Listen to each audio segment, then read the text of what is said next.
state of disaster has been declared in Victoria for the next 6 weeks, bringing with it the nation's toughest rules since the pandemic began.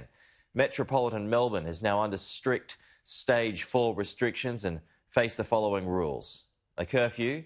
Residents must be in their homes from 8 p.m. to 5 a.m, so it's released now, unless travelling for work, medical care or caregiving. Anyone caught out will face fines. Residents are limited to a 5-kilometre radius for shopping and exercise. One person per household will be allowed to shop for essential groceries once a day. Exercise will be limited to 1 hour once a day. 2 people can exercise at a time, except with children.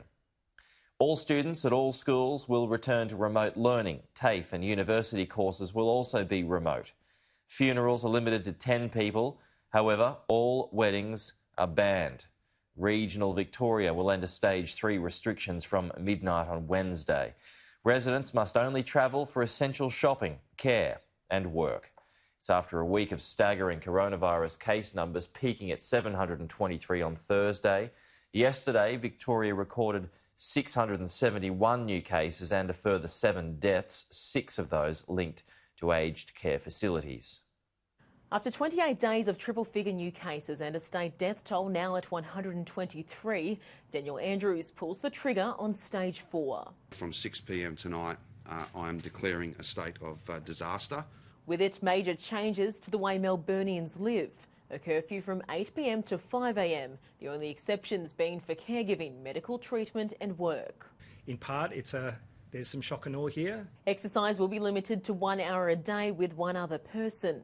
Only one person per household can visit the supermarket each day, and all must be done within 5 kilometres of home. Those exemptions around intimate partners, shared custody arrangements, those exemptions, that common sense framework, that is unchanged. Funerals will remain at 10 people, while weddings will be banned in Melbourne. Changes for regional areas too. From Wednesday midnight, the rest of the state will join Mitchell Shire on stage 3 restrictions, despite some areas having 0 cases.